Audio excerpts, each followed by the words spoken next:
Entonces, buenos días, buenas tardes a todas las personas que nos acompañan en este evento. El día de hoy tenemos el lanzamiento del libro Pedagogización, Creación y Vida, de los editores Javier Sáenz Obregón, Sandra Jimena Gallego, Jenny Carolina Ramírez, Oscar Iván Salazar. Este libro es producto del proyecto de investigación Prácticas formativas por fuera de la escuela, que se propuso elaborar un marco conceptual y metodológico para el abordaje de estas prácticas, así como indagar sobre algunas de sus principales características en el país.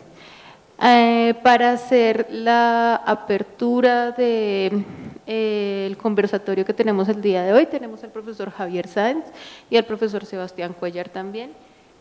La profesora Jenny Carolina también va a participar y Juliana Robles y Juan David González. Entonces, muchas gracias por asistir. Le doy la palabra al profesor Javier Sáenz. Muchas gracias. Bueno, bienvenidos y bienvenidas. Este es un libro que, como pudieron ver en la invitación, la mitad de la invitación eran los nombres de las personas que participaron. Fue multitudinario, a diferencia de el anterior libro del grupo, el de Prácticas de Sí. Aquí tuvimos más gente mayor. El anterior, creo que los únicos mayores éramos Sandra y yo, los demás eran recién graduados, pero pues sí, siguen participando muchos jóvenes recién graduados o haciendo maestría. El libro aborda 11 estudios de caso, 4 de ellos son históricos, entendiendo por histórico no lo que pasó hace mucho tiempo, sino inclusive hay uno sobre cómo las telenovelas formaron en el amor, que es de finales del siglo XX, pero eso para los jóvenes ya es histórico. Entonces, 4 históricos sobre moral y urbanidad, sobre la policía, sobre la formación política y sobre la formación en el amor. 7 casos contemporáneos, 3 más del lado de prácticas formativas de gobierno, o sea, dominantes, ambientes de aprendizaje autoorganizado, SOLE, prácticas de fuera de la escuela en la escuela, es decir, cómo la escuela se apropia de programas. Esto es en Medellín, entonces incluye programas de la policía que se vuelven parte de las actividades de la escuela. El programa de Community Action on Zika de la Cruz Roja. Y 4 más del lado, no estamos diciendo que son una cosa o la otra, más del lado de prácticas de resistencia, sobre juegos de sí, concepto elaborado por la profesora Sandra Jimena, que nos acompaña acá, de formación para la paz, a cargo del profesor Sebastián Cuellar, que nos acompaña, las ciudadanías divergentes, a cargo de la profesora Jenny, y la formación ambiental. Del programa de Community Action on Zika está la profesora Juliana Cubides, Juliana Robles, que no se puede decir que ella estuvo a cargo porque entre esos 3 armaron como una comuna anárquica, igualitaria, en que nadie ni siquiera podía representarlos. Y Juliana está acá porque los otros están muy lejos, fuera del país. Entonces, no, en ningún momento se puede considerar que las está representando. Bueno, además hay un capítulo de conceptualización sobre las prácticas formativas y otro sobre algunos acontecimientos históricos de prácticas extraescolares. Digamos que queremos abordar hoy más charladito tres de los casos. Entonces voy a ser como bastante breve en plantear como los aspectos generales de la apuesta. Esto es resultado de un proyecto de investigación financiado por lo que antes era Colciencias, pero digamos la idea general es que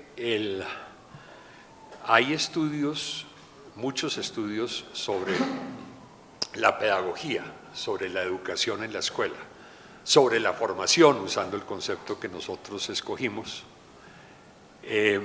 y muchos desde las ciencias, algunos en una época, creo que ya no esa línea como que no es tan rica como lo era en el pasado, pero estudios desde las ciencias sociales sobre socialización, sobre aculturación, y estudios sobre lo que se llamaba educación no formal. Entonces, pensando desde la racionalidad del dispositivo, o de preguntarse cuál es el dispositivo formativo, digamos, en una época histórica, digamos, en lo contemporáneo, pues no había categorías, no había abordajes que pudieran conectar esas tres cosas.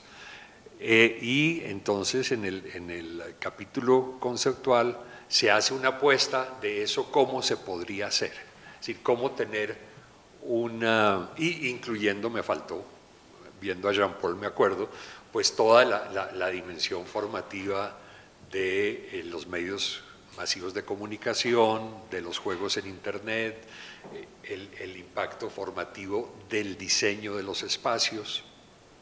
Entonces se escogió el concepto formación por considerar que es el más abarcador.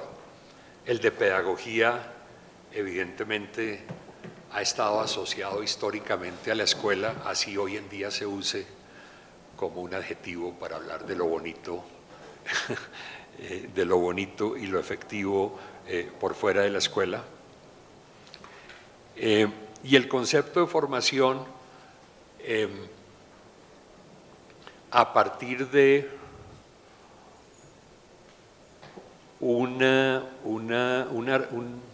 artículo, una entrada en el diccionario de conceptos de Koselleck, de Reinhard Koselleck, sobre de dónde nace el concepto de formación, el más fácilmente usable. Es la pregunta por el grado de escolarización o pedagogización, o el grado de desescolarización y despedagogización de las prácticas escolares. Históricamente, bueno, muy brevemente, la escuela se creó contra la cultura popular y contra todas las prácticas formativas que había distintas a ella, ¿sí? Y se generó ya en el siglo XVI, vemos manuales de formación moral, de formación hacia la familia, más que todo empezó con la familia, que son claramente escolarizados y pedagogizados, es decir, las formas propias de organizar y disciplinar de la escuela, la escolarización, y las formas de enseñar, la pedagogización, empiezan a ser difundidas en la sociedad y son retomadas especialmente por prácticas formativas institucionales de la Iglesia, del Estado, posteriormente de las empresas, etcétera, etcétera. Entonces se da un primer nivel de análisis: ¿qué tan escolarizado o pedagogizada está una práctica? ¿Sí? ¿Qué tanto está organizada estrictamente en unas jerarquías? Uno enseña, los otros aprenden, en unos tiempos y espacios específicos, en unas secuencias lineales, o qué tanto La formación se da, y ese es probablemente el otro extremo, la formación se da de manera indirecta, es decir, la formación, quizás el mejor ejemplo es el lenguaje. En el lenguaje hay muy poca enseñanza, ¿sí? O sea, son los profesores los que empiezan a corregirle a uno el lenguaje, ¿sí?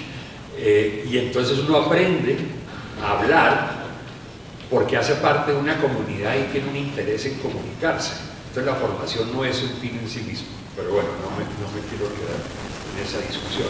Y entonces se ha dado algo bien interesante que hace más complejas las cosas, y es que la escuela, desde Pestalozzi, siglo XVIII, discursivamente, pero desde los años 60 más en la práctica, la escuela ha buscado desescolarizarse y despedagogizarse.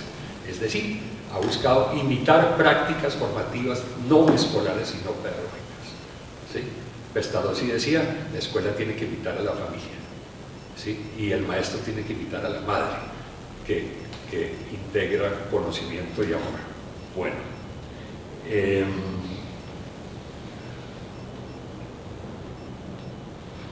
y el otro aspecto del concepto de formación, entonces esto es, digamos, es un proyecto, pero a la vez lanza unas ideas que podían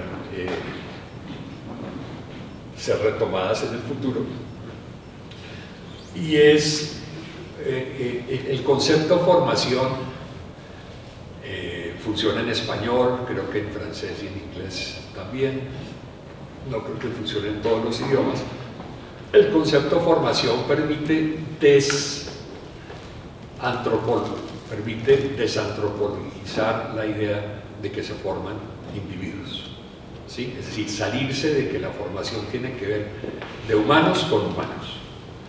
Ya dimos el ejemplo que la profesora Jenny trabaja en su caso de manera magistral, de cómo el diseño de espacios forma, ¿sí? La materialidad forma, pero también que cuando se están formando individuos se pueden estar formando simultáneamente clases sociales, instituciones, prácticas, por ejemplo, el trabajo de saberes, materialidades, espacialidades, temporalidades, el trabajo en esa, cuando estaba escribiendo ese capítulo, me estaba leyendo la formación de la clase obrera en Inglaterra, de E.P. Thompson, y ahí uno lo ve cómo la formación de la clase obrera en Inglaterra se dio, hubiera sido imposible sin una serie de prácticas, algunas muy escolarizadas, ¿sí? Talleres sobre cómo hacer marchas, sobre el discurso político correcto, pero también a través de prácticas más, que se llamaban antes más informales, discusiones en los bares fueron importantísimos en la formación de la clase. Entonces ahí uno dice, bueno, aquí no se puede entender la formación que se le está dando a individuos específicos sin entender que eso hacía parte de la formación de una clase social. Bueno, muchas gracias. Vamos a empezar con, si nos permiten los demás, con la charla breve,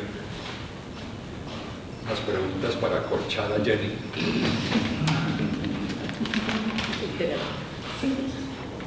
Jenny, en el pie de página 4.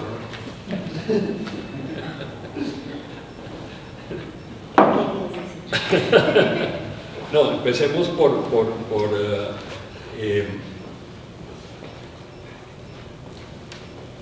¿de qué trata tu capítulo? O sea, darnos como el escenario dentro del cual tú discutes y analizas las prácticas formativas. El capítulo que se llama Ciudadanías Divergentes, Hip Hop y Formación Ciudadana en la Comuna 13 de Medellín.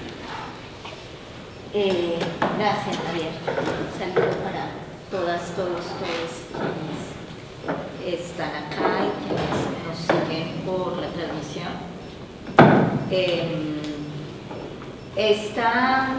Este caso, el libro se compone del análisis de la formación en diferentes casos, y el caso que yo estudié, justamente Juan David, tenía que ver por preguntarse por la formación justamente en espacios no escolarizados, como Javier lo ha presentado. Digamos que la escuela ya cada vez me parecía más aburrida, y cómo ir a espacios en los que podían estar ocurriendo otro tipo de cosas. Inicialmente nosotras nos fuimos al campo y íbamos a ir a un parque biblioteca que es el de Santo Domingo el Sabio, y el parque se estaba cayendo y lo habían cerrado, y entonces la mayoría de los parques biblioteca se habían diseñado como una apuesta de justicia social hacia los pobres, ¿sí?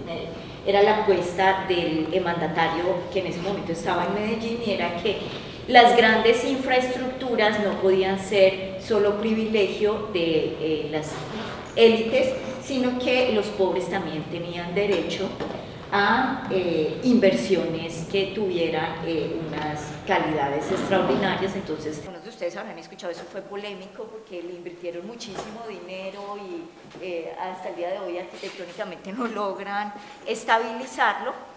Entonces nosotros no pudimos llegar a Santo Domingo el Sabio, pero dijimos, bueno, ¿cuál fue el parque biblioteca que respondió a estas intervenciones y que estaba en comunas populares afines a el de Santo Domingo? Y así llegamos a la Comuna 13. Y ahí nos dimos cuenta que en esta apuesta que tenía esa administración, que era la administración del alcalde Sergio Fajardo, lo nombro porque es un alcalde que viene de familia de arquitectos, y entonces ahí nosotras vamos a encontrar que hay una apuesta, familia de arquitectos, pero que es matemático también y que tenía una gran inspiración. Contratistas del Estado, de la Asociación de Inversiones Públicas, las inversiones públicas más importantes que se hicieron en Medellín. En esas participó esta familia de arquitectos de la que venía Fajardo, la Asociación de Obras Públicas. Y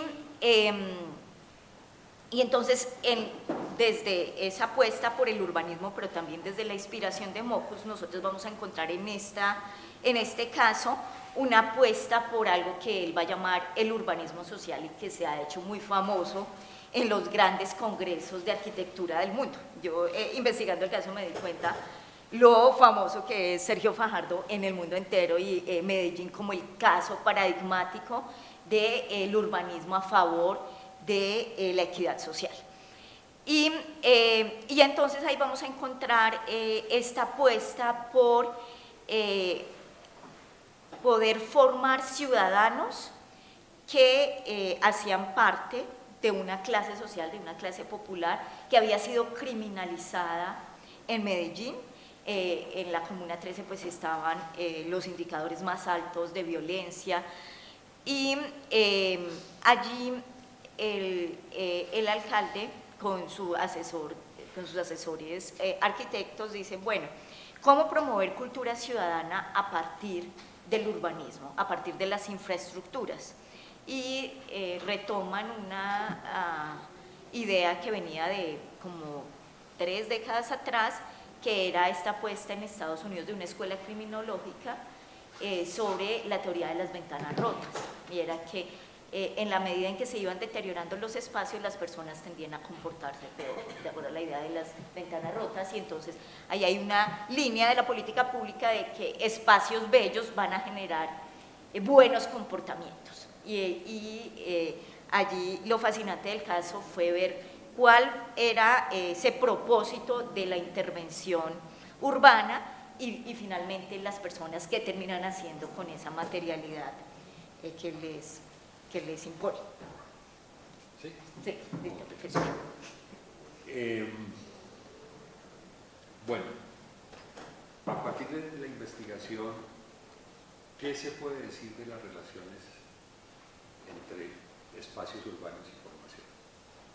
Desde las dos perspectivas que trabaja lo tuyo, hablaste un poquito de la institucional, pero de la contraconductual, de los ciudadanos divergentes y ciudadanas divergentes. Entonces ahí va a ocurrir algo muy interesante porque tenemos esto que desde los estudios espaciales críticos se ha abordado como la diferencia entre la función y el uso, y es que desde la política pública se apuesta a que los espacios tengan una función, pero finalmente las personas le terminan dando un uso que desborda la función y que es lo que corresponde pues a la maravilla que es el mundo de la vida y que nos despierta las esperanzas de que no vamos a seguir repitiendo hacia las fuerzas hacia las cuales se nos piensa gobernar. Y entonces lo que nosotros vamos a encontrar es que este espacio en el que están justamente estos jóvenes pues va a ser apropiado digamos que puede ser un término limitado respecto a lo que pasa allí, porque nosotros vemos una disputa justamente por un aspecto que es la propiedad, de quién es el espacio público. Hay una retórica de que el espacio público es de todas y todos, pero cuando uno va a este tipo de espacios y en todos los espacios en Bogotá, digamos, ocurre también con los vendedores ambulantes, el espacio público es de todos y todos, pero los vendedores ambulantes no pueden estar. Eso un poco ocurría también en el parque de biblioteca, el espacio público era de todos y todas, pero los jóvenes tenían que comportarse de una determinada manera, porque el espacio era y no era de ellos, desde la retórica era de ellos, pero en la práctica, desde el discurso diríamos era de ellos, pero en la práctica no podían usarlo como ellos querían, y entonces ellos empiezan a disputar esa propiedad del espacio público. Entonces ahí en el capítulo se presenta justamente cómo ellos pintan el mural, al otro día se lo borran, vuelven y lo pintan, vuelven y se lo borran, vuelven y lo pintan, vuelven y se lo borran, y a la final la administración les dice, bueno, entonces creemos una regulación propia sobre cómo vamos a manejar los muros acá.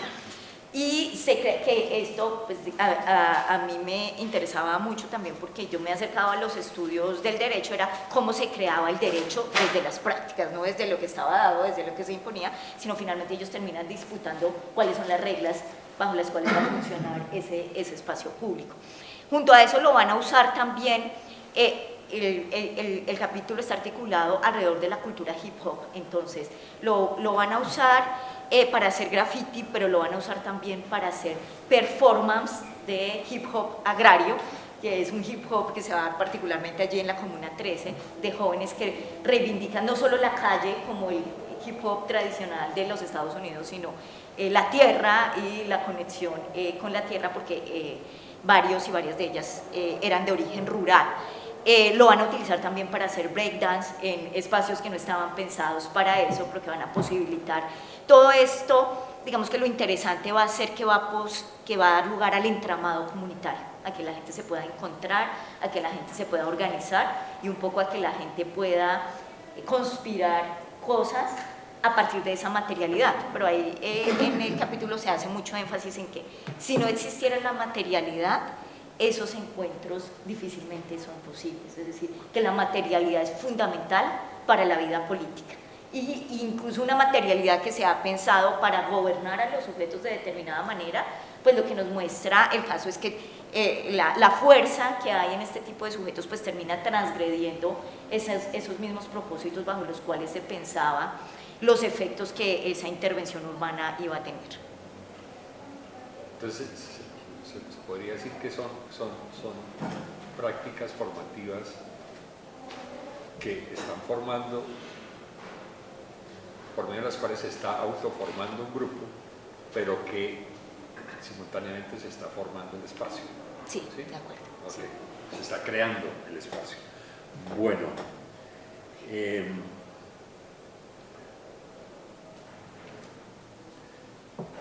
¿cuáles son las claves, lo fundamental de las prácticas formativas de los colectivos hip hop.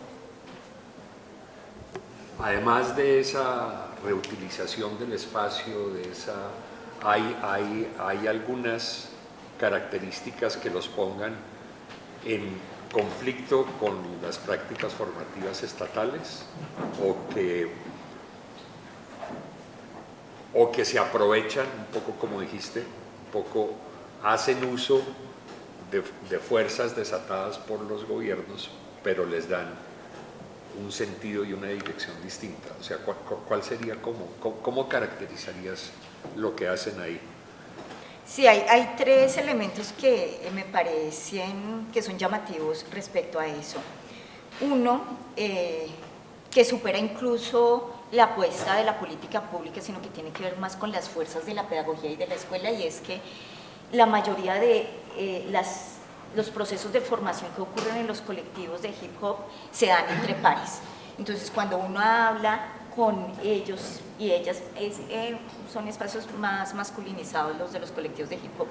Luego hay otro artículo que escribimos después sobre experiencias de mujeres en el hip hop.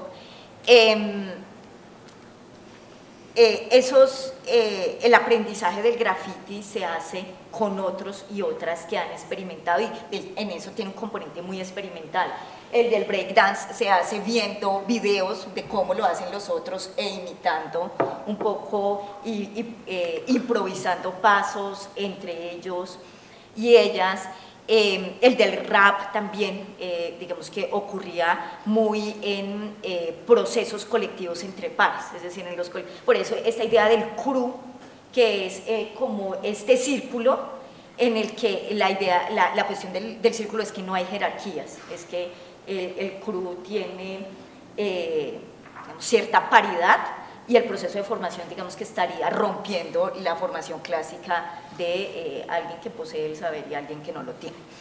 Y dos elementos que quisiera destacar: uno es que ellos reivindican las emociones como algo fundamental en su activismo. Entonces, el urbanismo social lo que buscaba era como que esta gente que estaba tan brava recibiera como los edificios bonitos, como tranquilos, y que allí lograra calmarse.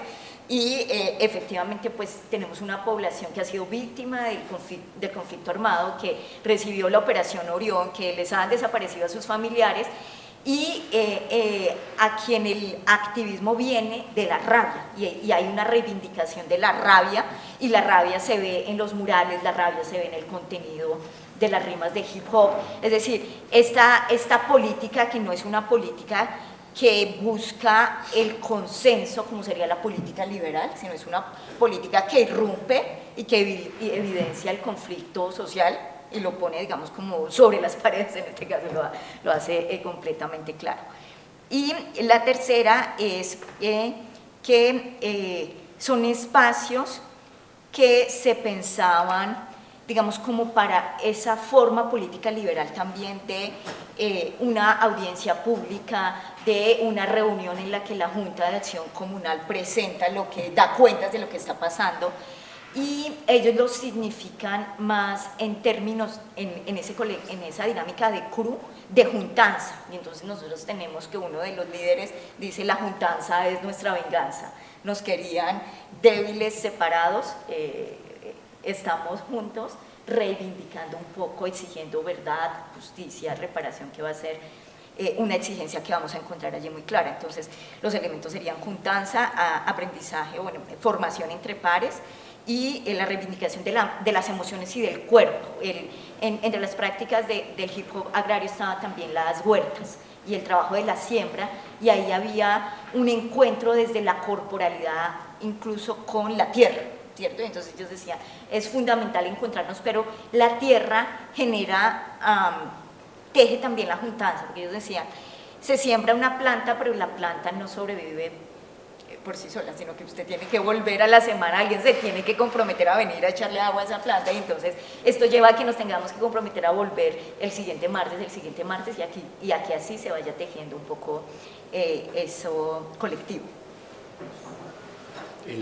Lo de la reivindicación de la ira es bien interesante, porque como usted dice en el texto, el proceso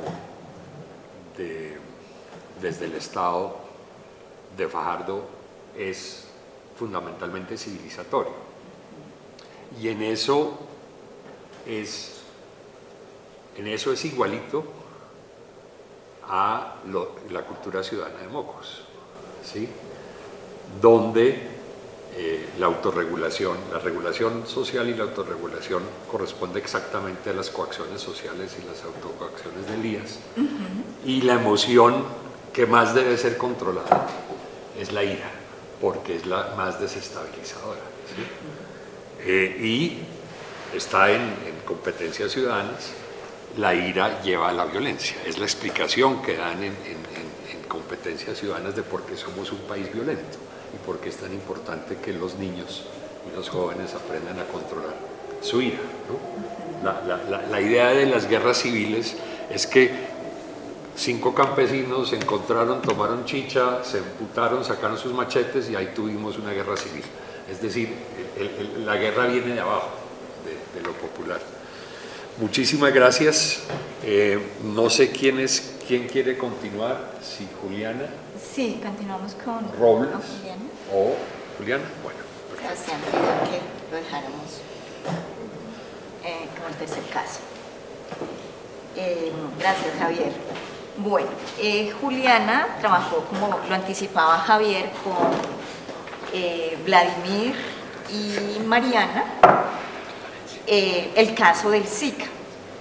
Y entonces, para poder hablar de este caso del Zika, Juliana, y poder contextualizar a nuestra audiencia que está conectada por las redes, que nos está viendo, pero también a todas y todos quienes decidieron acompañarnos hoy, ¿qué les motivó a ustedes a investigar este programa del Community Action on Zika?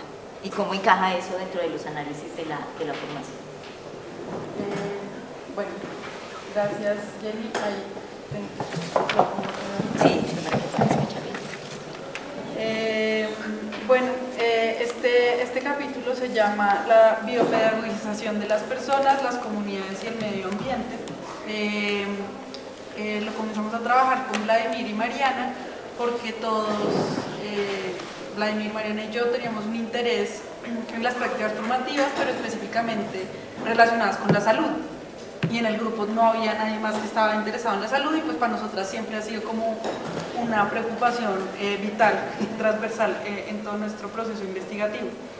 Ahí un poco llegamos al Community Action on Zika porque comenzamos a investigar, y el proceso que tiene la Cruz Roja de formación en salud pública comunitaria es enorme, está en todo el país, es uno de los más importantes, y en ese momento en específico sucedió esto del Zika. Eso fue en el 2015 y este proyecto lo comenzamos como en el 2016, no recuerdo. Entonces, más o menos en esa época comenzó esto del proceso de vigilancia epidemiológica del Zika, y las prácticas formativas que estaban sucediendo allá en la Cruz Roja, todo lo que había pasado en las noticias en ese momento, pues nos llamaron mucho la atención, específicamente también porque había una preocupación fuertísima por qué estaban haciendo las mujeres, ¿no?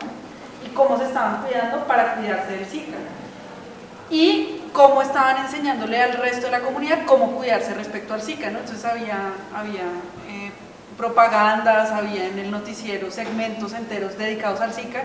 Bueno, y por ese lado nos metimos. Pero además, Mariana y yo sobre todo, y luego metimos en esta comuna anarca a Vladimir, estábamos muy interesadas en la subjetividad de las mujeres, en cómo se construyen las subjetividades de las mujeres y cómo están atravesadas por estos procesos pedagógicos y los estratos pedagógicos, y cómo se construye la subjetividad de las mujeres en función de construir otras mujeres también.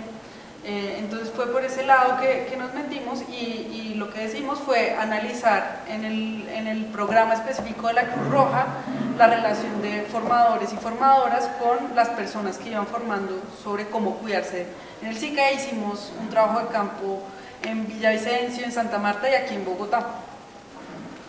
Bueno, entrando en eso que nos cuentas de las mujeres ¿qué encontraron ustedes de ese papel, ese rol que se le asignan las mujeres justamente como formadoras, como cuidadoras para prevenir la enfermedad pues, en los territorios, ¿no? Sí, pues igual fue una perspectiva siempre muy crítica. Nosotras nos apoyamos mucho de las formadoras de la Cruz Roja y teníamos una relación como también de apoyo en la construcción de recomendaciones para el programa. Pero pues desde esta perspectiva un poco más crítica, una de las primeras cosas que identificamos cuando ya íbamos a las comunidades donde estaban atendiendo a gente, es que las únicas que tenían que asistir a las formaciones eran mujeres, y sobre todo eran mujeres en edad reproductiva. Entonces eran mujeres embarazadas, mujeres con niños y niñas de 2, 3 años, mujeres lactantes. Y bueno, ya en la siguiente pregunta lo abordaré, pero la manera en la que se abordaba cómo tenían que funcionar estas mujeres respecto al Zika era: ustedes tienen que limpiar mejor, ustedes no están limpiando lo suficientemente bien, por favor pónganle cuidado a esto del Zika, esto es muy peligroso y ustedes no lo están haciendo lo suficientemente bien, es muy peligroso.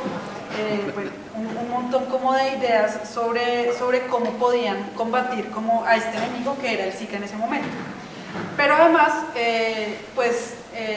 nosotras que venimos también como de los estudios sociales de la ciencia, pues teníamos mucha claridad sobre la relación muy estrecha entre salud, higiene y ciudadanía y las mujeres, ¿no? O sea, la historia de la higiene y de la salud acá en Colombia pues es una historia de la medicina tropical y cómo se ha desarrollado la medicina acá en Colombia en función pues de unas economías y unos mercados específicos, y cómo se ha dirigido casi siempre y específicamente a las mujeres. Es lo más efectivo. ¿Quiénes son las que cumplen los roles de cuidado? Pues son las mujeres. De hecho, o sea, no ha habido nunca una revisión crítica por parte pues, de las distintas instituciones que han participado en esto sobre a quién atender y a quién formar, porque lo claro es que las mujeres son las que cuidan y pues no hay forma de cambiar eso en roles, no hay una revisión crítica de cómo cambiarlo, sino es lo más efectivo y lo que nos ayuda a cambiar las subjetividades de manera más rápida. Hay otra parte que me parecía muy interesante y que lo trabajamos mucho, es la gestión de las emociones de las mujeres que estaban dentro del programa del Zika. Y era, pues había todo un componente psicosocial en la formación en la que les enseñaban a las mujeres cómo de manera tranquila, sosegada, poder decirle a sus hijos, sus hijas, a sus maridos que tenían que ser más limpios, que tenían que cuidar la casa, pero al mismo tiempo que si se enfrentaban a una situación de enfermedad, pues que les diera Zika, o antes en ese mismo momento también estaba dando chikungunya, pues que ellas ya sabían qué podían hacer, como ellos decían, empoderarlas para que ellas sean autónomas en la gestión de su propia salud y pues que no tengamos que estar nosotros acá, sino que sepan qué les toca hacer, que tienen que ir al hospital, que tienen que ponerse condón, que tienen que ir, tener estos cuidados específicos en la casa. Obviamente, y eso ya sucedió en el trabajo de campo, esta gestión emocional tenía muchos límites, ¿no? Esto era lo que ellos pensaban que estaban haciendo, pero era evidente cuando uno está en la salida de campo que esa gestión emocional era súper limitada y que las mujeres se estaban enfrentando a otra realidad distinta a la que los formadores estaban pensando que estaban formando. Y eso fue lo que más nos impactó, como la brecha, que es una brecha que es consciente en ambos lados de la formación, entre lo que se está enseñando y lo que efectivamente las mujeres están viviendo.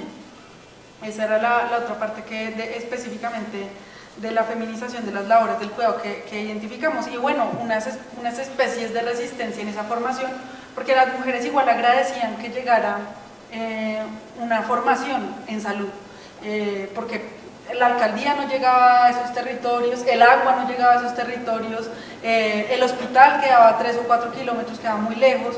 En Villavicencio, en Santa Marta, ni siquiera en Santa Marta quedaba 15 kilómetros el hospital más cercano. Pero entonces, aunque lo agradecían y les gustaba el espacio de compartir con los formadores y las formadoras, de ver que llegaba una cantidad de gente, los refrigerios, el escenario como comunitario, también había resistencias y ellas cuando les decían, bueno, ¿ustedes qué tienen que hacer? Porque había todo un procedimiento para recoger los huevos del mosquito, que es el que pasa el Zika, había todo un procedimiento para limpiar el tanque, entonces no había que matar al mosquito, había que tratar de recolectar los huevos para el estudio epidemiológico que estaban haciendo. No, pues yo llego con una chancleta y lo mato. Entonces nosotros, hasta qué punto, cómo estaba funcionando bien esta formación, que las señoras no entendían nada, sino que dijeron, no, pues yo lo mato y ya. Obviamente es todo de manera mucho más compleja, pero esa fue una conversación que tuvimos que nos dio mucha risa y nos pareció muy interesante, porque están tratando de formar un ejército de mujeres que cuide toda su comunidad. Pues esa es la idea democrática que se construye desde arriba en estos modelos de intervención, ¿no? Estamos construyendo comunidad, pero esa comunidad la construyen desde arriba y no tiene una forma de discutir y dialogar con esa parte de arriba.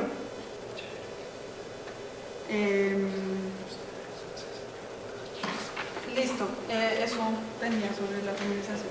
Sí, y justo el capítulo termina... Apenas me toca retirarme, tengo una clase que no pude cambiar.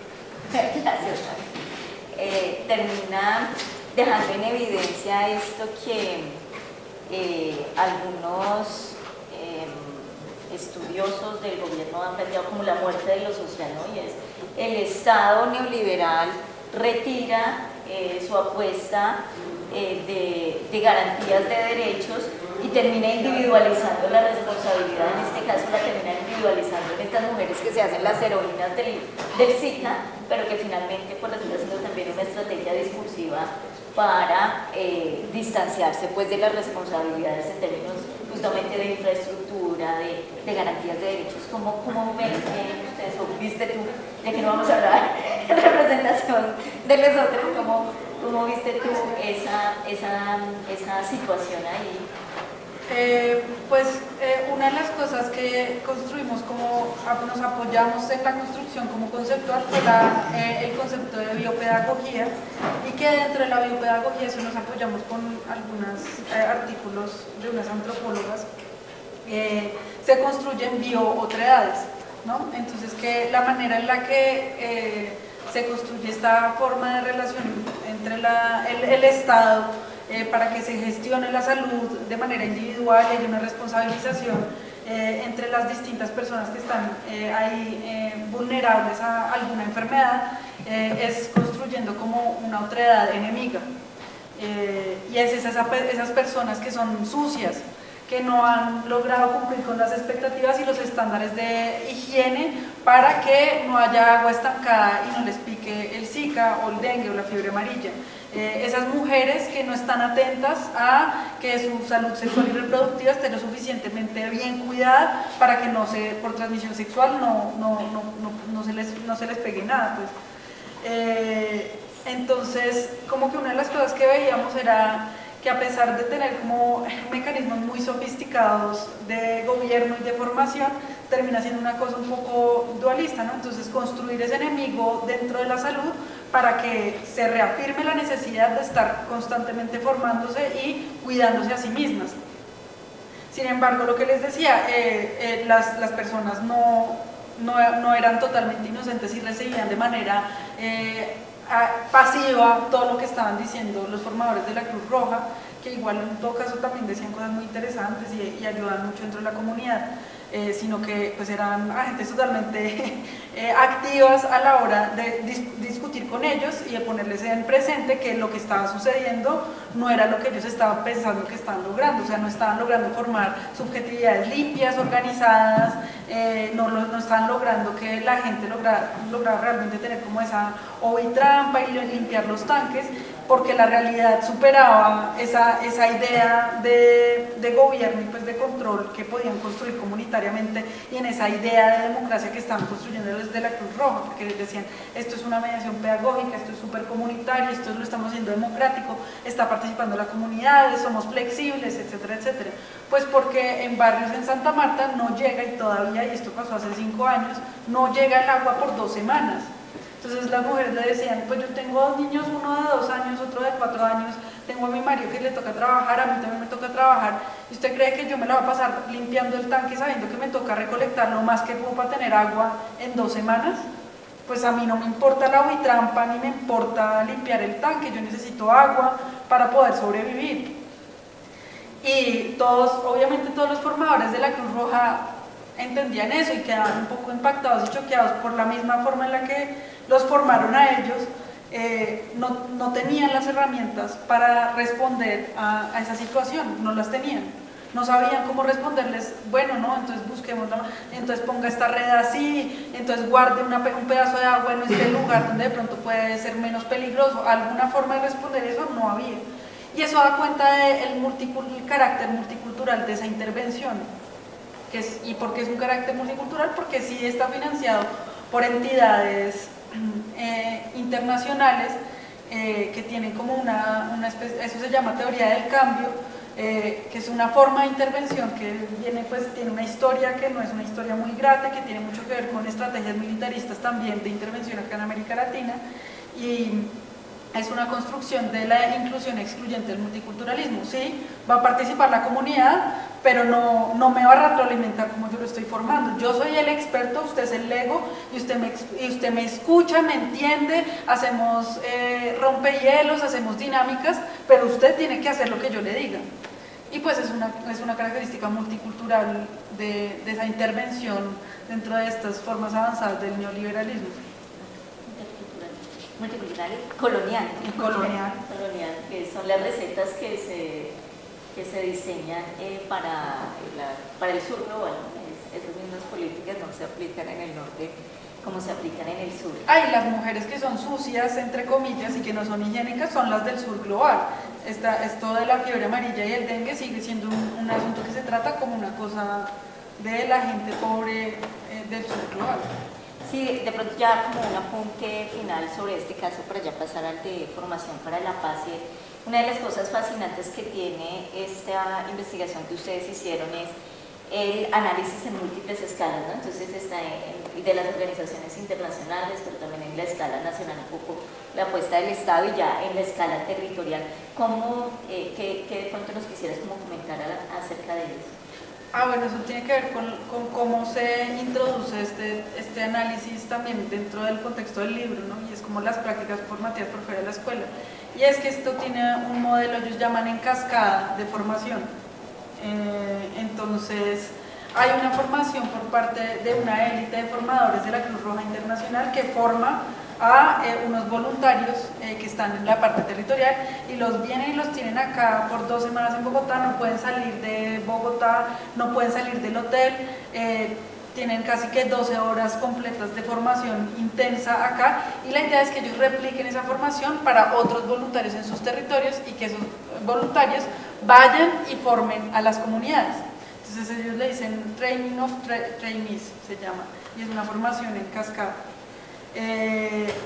Y lo piensan como la manera en la que se trata de permear de manera comunitaria ellos le dicen mediación pedagógica, que es de los expertos más expertos en epidemiología, esto llegue a la comunidad y se transfiera de la manera más amplia posible como un parásito, pues.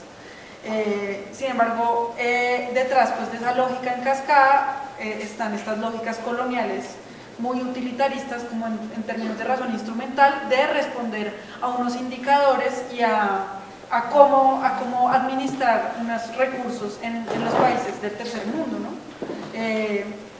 Entonces, eso implica también, eso lo pensábamos, ¿no? O sea, el hecho de construir estas formaciones gigantes en las que traen una cantidad de gente, pagar millones y millones en hoteles, responde a unos rubros, ¿no? También a tener una plata consignada, que tenemos unos indicadores que dan cuenta de que tenemos resultados. Y cuando los voluntarios llegan a las comunidades, ellos tienen una cantidad de matrices de registro para dar cuenta de que la intervención realmente se hizo. Y esa teoría del cambio no es teoría del cambio por ver efectivamente si hay cambios de comportamiento, sino que en los indicadores me digan que hay cambio de comportamiento, y pues ya eso es suficiente, y pues da cuenta como de esa razón instrumental, utilitarista de esta lógica colonial, que también es pues muy militarista y que se ha utilizado para muchos escenarios acá en Colombia, no solo en la salud, sino pues para otras cosas. Sí. Gracias, Juliana. Vamos a pasar entonces al tercer caso, que es el de formación para la paz. Si pronto el profesor Sebastián se quiere ubicar acá para...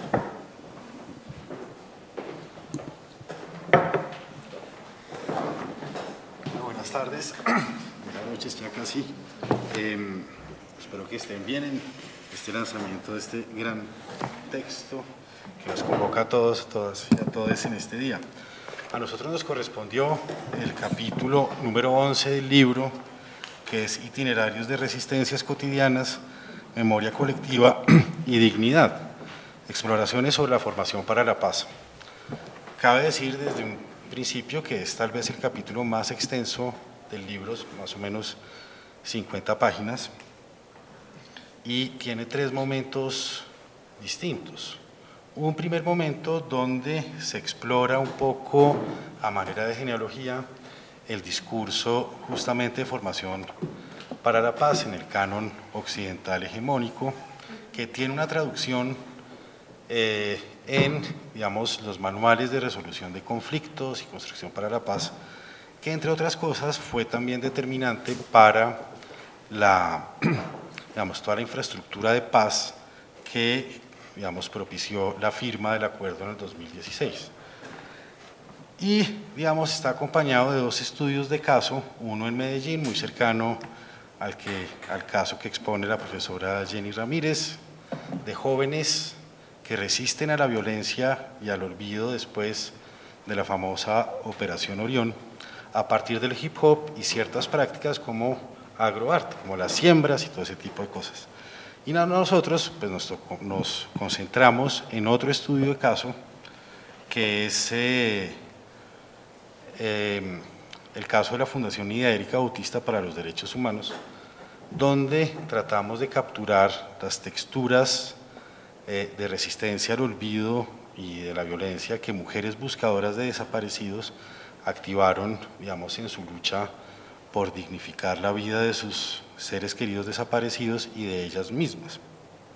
Entonces, de alguna manera partimos como de lo más abstracto hasta llegar a estas texturas cotidianas, ¿no?, donde el proceso formativo tiene un carácter fundamental en tanto que genera mecanismos de identidad colectiva, si se quiere llamar así, dentro del grupo, genera solidaridades, genera sentimientos permanentes de comunidad, ¿no?, de integración en una lucha que va más allá de las meras circunstancias de existencia, sino que, digamos, atrapa también esta dimensión un poco más simbólica de la memoria, de la dignificación, etcétera, donde fuimos protagonistas, y aquí nos acompaña el sociólogo Juan David González, colega, quien hizo parte activa de ese proceso de formación que se dio en la Fundación Nidia Erika Bautista, que es lo que vamos a profundizar en esta conversación. Entonces, no sé, le doy la palabra a Juan si tiene alguna pregunta, comentario. Bueno, antes de eso, entonces, pues digamos, ¿de qué se trata la Fundación Nidia Erika Bautista? La Fundación Nidia Erika Bautista es una de estas organizaciones que termina siendo una segunda o tercera generación después del colectivo 82, de desaparición forzada, de víctimas de desaparición forzada, después de ASFADES, hasta, digamos, llegar hasta las finales de los 80s, que se funda, digamos, que Janet Bautista funda, digamos, la organización en honor a su hermana desaparecida. Era militante del M-19 y la desaparece el ejército en el 87, y pues la organización, digamos, lleva el nombre de Nidia Erika, su hermana desaparecida, y digamos, pues que tuvo el objetivo de buscarla con, digamos, la fortuna, que es un caso, digamos, muy extraño en términos de desaparición forzada en Colombia, que la encontraron, ¿no? A ella la secuestran o se la llevan, la desaparecen en Bogotá, en un barrio en Kennedy, y aparece el cuerpo en un cementerio en Guayabetal, en la vía hacia Villavicencio. Entonces, digamos que a partir de ahí la familia Bautista empieza a organizarse y digamos, a colaborar con más familiares de víctimas y más mujeres buscadoras. Es una organización de mujeres buscadoras. Hoy en día la Fundación Nidia Erika Bautista tiene presencia casi que nacional, y al mismo tiempo representa a otras organizaciones de base, por ejemplo en Buenaventura, por ejemplo en el Putumayo, en el Meta, en Casanare, de otras organizaciones que han tenido menos posibilidades de interacción con las instituciones transicionales. Entonces, digamos que este artículo es escrito desde el 2016 hasta el 2018. Tengan en cuenta que pues, tiene que ver con el momento donde se instaura, digamos, las instituciones transicionales, con todo el sistema de expectativas que generó pues el acuerdo de paz, ¿no? Recuerden ustedes que, pues, digamos, todo el problema de la Comisión de la Verdad, donde, digamos, en ese contexto eso terminó siendo una ventana de oportunidad muy importante para la visibilización de estos actores del conflicto, que pues, fueron las víctimas que por primera vez o de una manera mucho más robusta, digamos, pudieron acudir a discursos que estaban disponibles en la opinión, en el discurso público frente a los derechos humanos para, digamos, efectivamente reclamar por derechos. Entonces, ¿qué ocurrió? Ese momento fue muy especial para las organizaciones de víctimas porque implicó una apertura mucho más concreta con la población no víctima, en la medida en que necesitaban recursos humanos para escribir los informes para la Comisión de la Verdad, para ahora la JEP y para la Unidad de Búsqueda de Personas Dadas por Desaparecidas. Digamos que en esa apertura se dio un contacto muy especial entre justamente mujeres buscadoras y población estudiantil y profesionales voluntarios que se arrimaban a las organizaciones para, digamos, colaborar. Pero entonces, ya para entrar, digamos, en materia, yo personalmente trabajé desde el 2017 como hasta el 2019, incluso hasta ahorita seguimos teniendo vínculos. Parte del proceso formativo y de la alianza que se gestó con la organización Lidia Erika Bautista y con otras hoy en día es que muchas estudiantes de sociología y trabajo social o antropología o historia o de ciencias humanas en general van a estas organizaciones a formarse en derechos humanos, en la defensa de derechos humanos. Ahora, esta parte del capítulo pues narra justamente cómo fue esta historia de formación particular y este contacto permanente entre mujeres buscadoras y estudiantes y profesionales voluntarios, ¿no?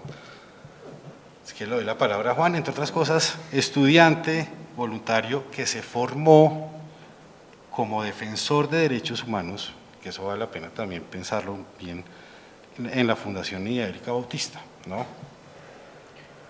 Gracias. Gracias, Sebastián. Buenas tardes a todos y todas, a todes. Pues nada, yo les voy a contar una historia, más que otra cosa. Digamos, me disculpo de antemano si me falta rigurosidad académica en este sentido, pero bueno. Digamos que yo entré a la fundación por medio de Sebastián, pero digamos, quiero resaltar que ese interés por los temas del conflicto, creo que fue primero cuando estuvimos en Medellín, digamos que en la Comuna 13, porque allá, digamos que la violencia fue bastante pesada, digamos, en ese sentido, ese bichito quedó. Pero entonces, cuando entré a la fundación, yo no entendía muy bien con qué me iba a topar.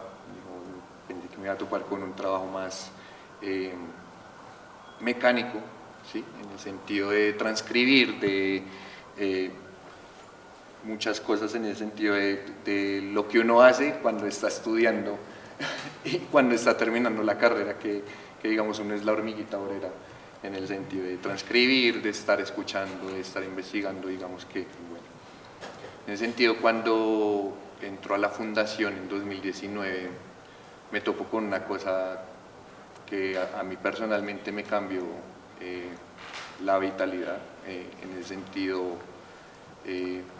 porque uno entra a trabajar con personas que, digamos, han sufrido bastante dolor, ¿no? Como que, digamos, que el dolor ha sido una constante en su vida y, digamos, contrario, digamos, al caso de Lidia Erika, la mayoría de casos, perdón, la mayoría de casos en la fundación y pues la mayoría de casos de desaparición forzada pues aún siguen impunes, no solamente en términos de la justicia, de los responsables, sino de la búsqueda.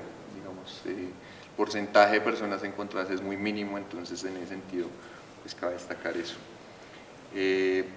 Digamos que fue una interpelación muy fuerte con la formación sociológica, con la formación académica, porque fue llegar a un lugar donde a uno le dicen, oiga, es que la academia me ha hecho daño, es que el Estado me ha hecho daño, es que, o sea, todas las instituciones me han dado la espalda y aquí y cuando viene aquí la academia es a sacarnos la información y no hacer nada más. Entonces digamos que esa interpelación de entrada ya le cambia a uno varios sentidos, ¿no? Digamos, en la medida que fue avanzando el tiempo allá, digamos, el sentido de muchas cosas que yo creía de la sociología, de la academia, de la investigación, a mí se me fueron, digamos, pues se me derrumbaron bastantes estructuras y creo que por ahí comenzó esa formación que, digamos, para mí no solo es en derechos humanos, no solo es en términos de paz, sino es una formación para la vida en el sentido colectivo, en el sentido cotidiano también. Digamos que uno aprecia mucho más la vida cuando entra en esos contextos y uno conoce eso. En ese sentido, una de las transformaciones más grandes que, digamos, en la formación, porque digamos, y voy a hablar de formación, porque allá, digamos, si bien había una cosa explícita de aprenda a hacer esto, aprenda a hacer aquello, apréndase el marco legal, también hay una formación emocional, ¿sí? La formación emocional en el sentido de usted cómo debe tratar a las personas, de cómo usted debe atender a una persona que, digamos, está buscando a su hijo, a su hija, a su hermano, a su papá. Digamos que creo que ahí tiene que haber un afecto, ¿sí?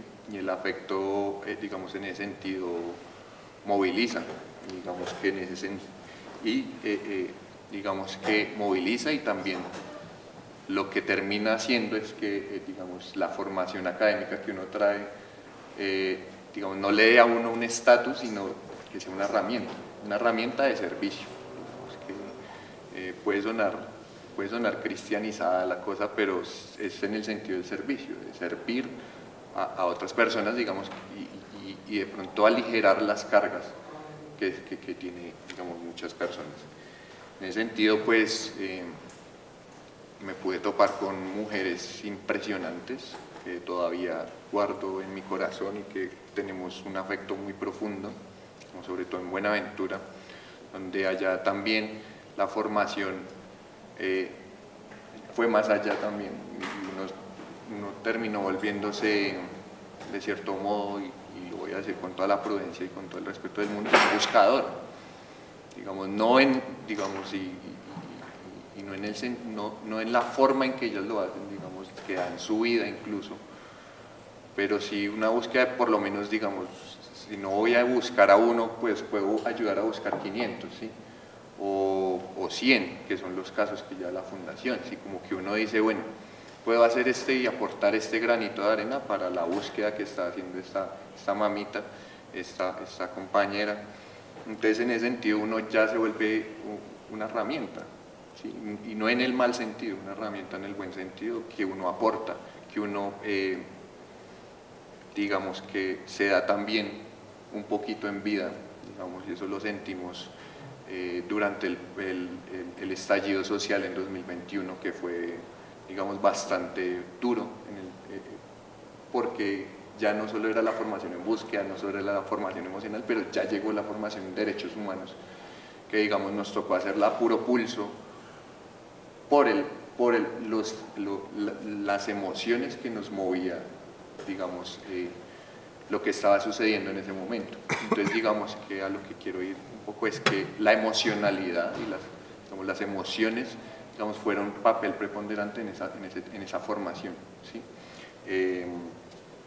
Digamos que ahí se produjeron espacios, temporalidades, se formaron lenguajes también, digamos, espacios no solamente en el sentido de tener un espacio material, sino también un espacio y tiempo espirituoso, como espiritual un poco, donde, claro, claro, cuando uno entra siendo académico, uno choca de una con el ámbito espiritual, digamos, de las doñas. Pero a medida también que uno va avanzando, pues a uno se va topando con esas experiencias también, no solamente, o sea, no solamente en el sentido de conocer sus experiencias, digamos, espirituales, sino también de vivenciarlas de algunos modos, porque son mujeres que, digamos, con ellas me han pasado cosas que yo todavía no pude explicar, digamos, y no las puedo aterrizar ni siquiera a palabras, porque me parece todavía muy fuerte. Entonces, digamos que en ese sentido, en la búsqueda de personas tiene un componente muy fuerte y es una transformación del sentido muy profunda. Entonces ya, digamos, usted ya no ve la muerte, por ejemplo, con el mismo sentido.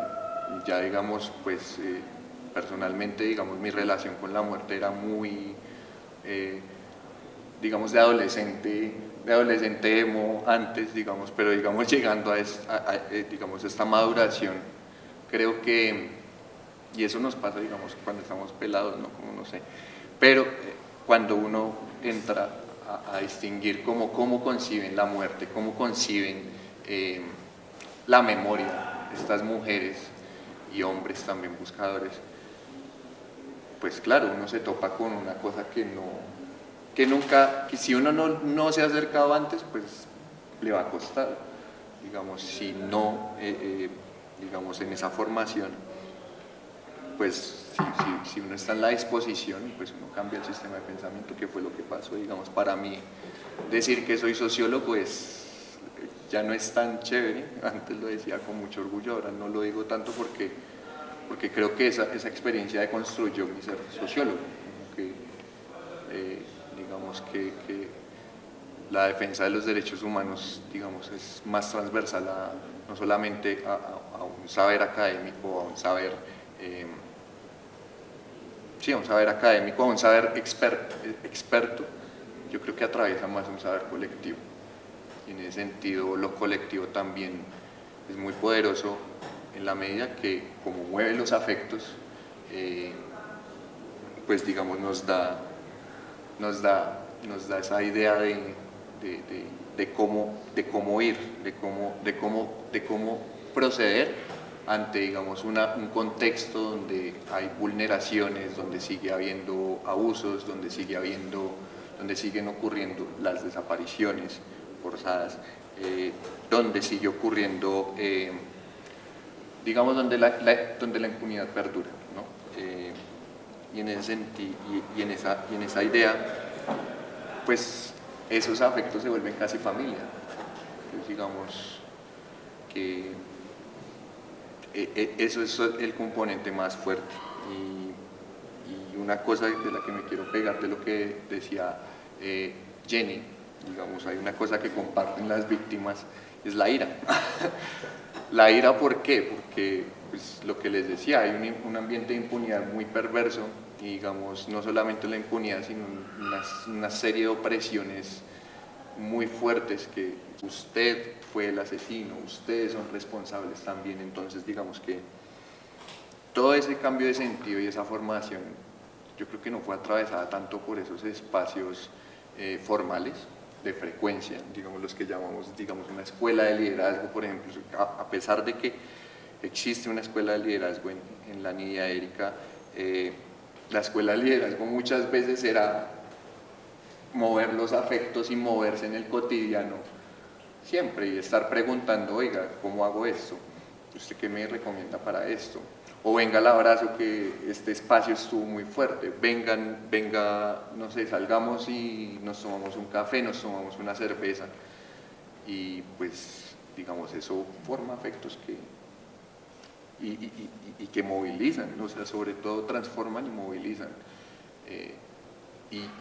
Y lo mejor de todo eso es incluso que personalmente he podido ver ese tipo de experiencias en otros lugares, sin sin tener como que hablar de, o sea, sin haberlo hablado, digamos, en el contexto del estallido social. Hay un caso, por ejemplo, de Juan Barros, que de pronto algunos de ustedes lo conocen, un muchacho que la policía aparentemente lo metió al portal, lo torturaron y lo desaparecieron y lo mataron. Y digamos esos afectos, digamos recientemente con lo que pasó con Coco, digamos con la noticia de su asesinato, pues su anterior reclutamiento forzado por parte de las disidencias, esos afectos movilizan. Digamos desde que pasó lo de Coco el año pasado, antepasado, el año pasado, perdón, que sucedió que mucha gente se unió en torno al afecto y se empezaron a formar, sus amigos se empezaron a formar. Incluso pasa con las personas del colectivo 9S, que después de la masacre, los amigos de las víctimas fueron los que empezaron a hacer su formación en derechos humanos y son los que hoy hacen las conmemoraciones. O por el caso de Juan Barros, digamos que nosotros, digamos yo pertenezco al colectivo Justicia por Duan también y acompañamos eso, digamos, y nos formamos, pero estamos acompañando a Ceci, que es su mamá, y a don Rafa, que es su tío, que don Rafa es un excombatiente, por ejemplo. Entonces, digamos que la formación, vuelvo y repito, no ha pasado nunca no muchas veces no pasa por espacios formales, ¿sí? Sino que desde lo cotidiano, desde el afecto, desde el afecto que moviliza, ahí está la formación y yo creo que eso es clave en el sentido de que como moviliza tanto, pues uno se entrega mucho. Digamos, eso me pasó a mí, conozco muchas personas que les ha pasado eso desde el paro, por ejemplo, desde todas estas experiencias, digamos, con las organizaciones de derechos humanos. Y algo también para destacar es, digamos que también se evitan contradicciones, ¿no? Como que, digamos, eso no evita que hayan contradicciones, pero digamos que en esa transformación pues se va haciendo todo menos contradictorio. Ya hay un poco, sí, un sentido antimilitarista, ¿no? Un sentido netamente antiviolencia y pues esa es la experiencia. Gracias. Gracias, Juan. Sí, no, digamos que muy interesante el testimonio porque pues Juan es uno de los protagonistas del capítulo, ¿no?, por su participación como en ese momento como estudiante y después siguió. Pero vale la pena, digamos, rescatar también lo siguiente. La Unidad Erika Bautista, como otras organizaciones de derechos humanos, tienen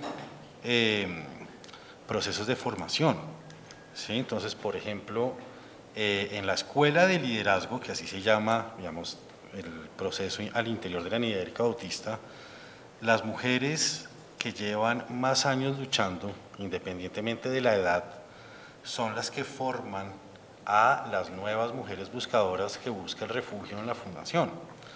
Y esto es muy interesante porque en esta escuela de liderazgo, que es una suerte como de comunidad de práctica en términos formativos, las mujeres se forman en 3 dimensiones. Una, como investigadoras de sus propios casos, que ya quisiera uno como socióloga tener esas disposiciones y esas sensibilidades para buscar y para hablar con uno y para hablar con otro. Son mujeres que en la búsqueda de su ser desaparecido se enfrentan a los perpetradores, ¿no? Y ese cúmulo de experiencias y de sensibilidades y de texturas, digamos, se transfiere a las nuevas mujeres, por lo general, porque son mayoritariamente más mujeres que hombres, aunque como hombres también hay, por vía de conversaciones cotidianas. Entonces, se van formando en investigación, se forman también como abogadas empíricas. Entonces, tienen toda una noción, ¿no?, digamos, muy potente, incluso más que estudiantes de pasantías de derecho de las universidades públicas y privadas que van a hacer allá pasantías, terminan formando incluso en el lenguaje técnico judicial a estas personas que llegan. Y finalmente se convierten también o se forman entre ellas como terapeutas empíricas, ¿no? Entonces tienen toda una suerte de conocimientos locales de cómo tramitar las emociones en escenarios donde las emociones se desbordan, donde hay sensaciones de desesperanza absoluta, donde hay una incertidumbre, digamos, que marca sus cotidianidades, etc. Pero con la llegada de los no víctimas y de las no víctimas, se genera otro tipo de comunidad de práctica. Si bien quienes estuvimos allá, la gran mayoría no conocimos nunca el conflicto en nuestros cuerpos y corazones y mentes, pues es muy difícil y nunca vamos a poder comprender a plenitud el dolor de la persona que está buscando un ser desaparecido. Eso es absolutamente imposible. Pero eso no quiere decir que vía compartir testimonios, vía círculos de la palabra, talleres donde, por ejemplo, toda la dimensión espiritual está presente, digamos, como decía Juan, hay una formación espiritual que, digamos, hay que terminar de decantar, pero, digamos, opera, se da, digamos, termina por configurar una suerte de comunidad emocional. Es decir, en la textura más cotidiana de las organizaciones defensoras de derechos humanos se da una formación de tipo emocional, de tipo afectiva, donde, digamos, como dice Juan, termina uno formado en escuchas atentas, en, digamos, bueno, un montón de cosas, que está en el corazón, o conocimientos que circulan, que está en el corazón del movimiento de víctimas en general, ¿no? Son como estas cotidianidades donde, reitero, en los procesos formativos incidentales, ¿sí? Porque nos formábamos ¿cómo? En fiestas, en la hora del almuerzo, en, digamos, compartires, circunstancias que no necesariamente tienen el objetivo de formar, pero que terminan formando mucho más, ¿no? Que en últimas es como esa idea de formarse entre pares, amigos, amigas, amigues, ¿no? Cómo nos formamos entre amigas, ¿no? Que, como decía Juan, termina siendo una formación para la vida, ¿no? Más allá de